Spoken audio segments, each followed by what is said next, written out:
All right, before I get going here, I'm going to have an announcement about how much I love Bell and Bell 5 TV. Tonight, I recorded the game because I was at darts. And we got this thing, it's a real interesting thing. It's called a personal video recorder. So the record part would be the one that I'm speaking of, because what I did, thinking it was a recorder, was I recorded the game and I extended the time just in case it went into overtime or shootout. I extended that time to be able to watch the game when I got home. Now, for this PVR 5 TV, I spent an exorbitant amount of money to record the game. I come home from darts. I click on the PVR button and the game is there. I hit this. The button is watch game or watch play. I hit it. Boom. I watched the first period. No problem. I watched the first period. I'm getting into the second period. And all of a sudden it's done. I'm fast. It stops. Just stops. And it does this crazy little thing, I don't know, and all of a sudden I'm 9 minutes into the second period.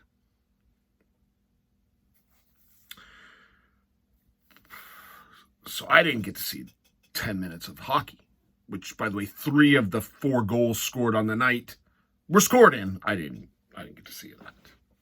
Because heaven forbid, when I record the game, it records.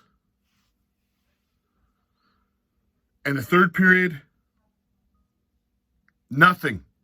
It had a red light on saying record. See, my PVR, the personal video recording device, had a record on it. It was a red button, and it was on.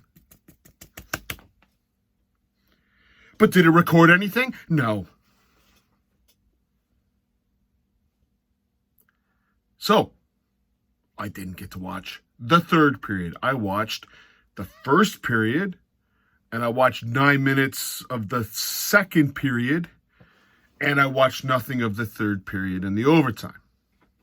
So I've tried to piece it together by watching highlights and all that, but at the end of the day, my analysis is going to suck because I have a Bell 5 TV. What a lovely piece of machinery this is, of recording. You buy a recorder, and by the way, you pay more money for the PVR, and you expect it to record.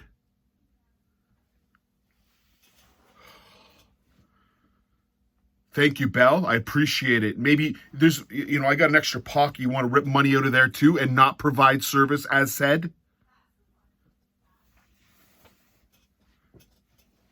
This is crazy. I'll phone them up and they'll say restart it. You don't think I don't know how to do that? And then all of a sudden they'll magically do something and it will record the next game, and then the next game after that doesn't record. Send me a new recorder. Or provide me the service that I goddamn pay for. Anyways, the Leafs lost 3-2 in a shootout. I could tell you about the shootout, but I can't. Then record. But let me get you into the first period. I was already livid after watching the first period. To me, the Bruins were the better team in the first period. And two things, obviously. Well, I'm going to get into the little piece of garbage Boston Bruin rat, but the whole team's a piece of garbage. That's what they do. If you've gone through my rants in the past, you know what I think about Charlie McAvoy and Marchand, and the Boston Bruins are just they're garbage, and their announcers and everything about a Boston person is a piece of garbage. You can't chat. They're all disgusting. We'll get into what happened later. But again, I'm going to focus in on the Leafs garbage at the beginning of this, because I'm not like a Boston Bruins fan where I can't see it from both sides. It's like a Boston Bruin can never get a penalty, but everything should be a penalty against them, but no penalty. They're even complaining about Charlie McAvoy's suspension. It's a goddamn disgrace. I'm a Leaf fan, and I'm a Leaf fan who can see the game with non-tinted eyes. And what I watched was not a very good showing in the first period, and Samsonov played well. I'm going to show you something right now. This actually happened in the game. I'm going to show you right before the first goal what happened. I want you to focus in on number 3, Johan. I got to come up for a name with this guy. Kling, I want no part of anyone, Berg. Watch him bail on a puck. It's dumped into his corner. He goes to get the puck. He could make the play and take a hit from David Pastrnak, not from Milan Lucic, not from a train, from David Pastrnak. Now, David Pasternak's so impressed with John Klingberg's toughness, he thinks he can run him. Well, Johan bails like a little bitch and turns the puck over. Then you will see the coverage in front of the net as the goal is scored. There are 5 Leafs, and not one of them is around any Boston Bruin player. Johan has got his back to the person who scores the goal. Don't believe me? Watch.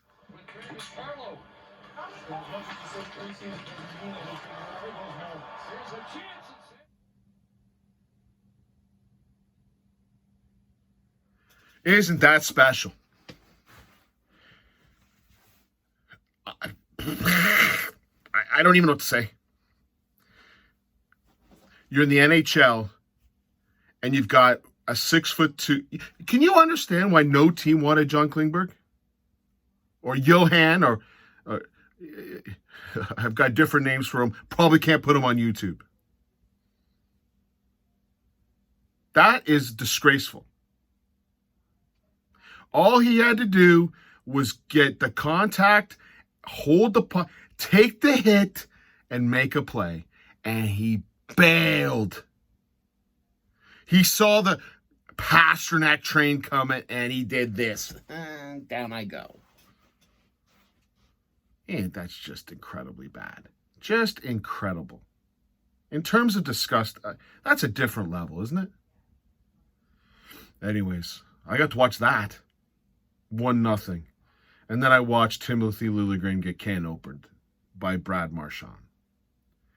We all know what Brad Marchand is. Everyone knows. Brad Marchand would not survive in 1980s hockey for a millisecond. Not 1 millisecond would he survive. I'd say even late 90s hockey or early 90s hockey. He ain't surviving. Not a chance. This player would not be playing in the NHL if it was the early 90s. Because here's what would have happened to Brad Marchand when he licks people's faces, when he does all this nonsense. Someone would have just killed him. Someone would have killed him. You're telling me Wendell Clark wouldn't have picked this little piece of garbage up and destroyed him? In our NHL, you can't do nothing. And then I get these nice people, it's not a suspendable hit. I don't know. Having a guy going full force or going to the board. See, Liljegren's a little bit different than Johan. He was actually going for the puck, thinking probably that Marchand is a non-dirty player, and he was maybe hit him into the boards, expecting that. No, he goes right into his feet, full speed ahead, and it looked bad. It looked horrible. So we're gonna lose Liljegren, and there wasn't even a penalty. And we know why there wasn't a penalty, because Wes McCauley, his sister's married to the guy that David Frost that Sheldon Keefe testified at, but the NHL doesn't care about that shit. Wes McCauley's sitting right there. No penalty. I wonder why. Can't be a bias. There can't be a bias. You know, your ex-wife's married to a pedophile, or your sister's married to a pedophile, and you got that going for you. That's good. Yeah, let's keep that guy in the NHL. I don't know what Shane Pinto did. Some guy friggin' logged into his account and bet. That's 41 games. But you got a guy whose sister's married to a known sex offender, maybe is the better word, not a pedophile. And this is what happens. Give me a break. NHL's a joke. You should never have a Wes McCauley game against Keith. It just looks bad. And I don't know how anyone puts up with this. How does the media ignore this? Selective media, I guess. At the end of the day, that is a cheap shot. That's a suspendable offense. Again, you've heard me. I'm not pro-Leaf.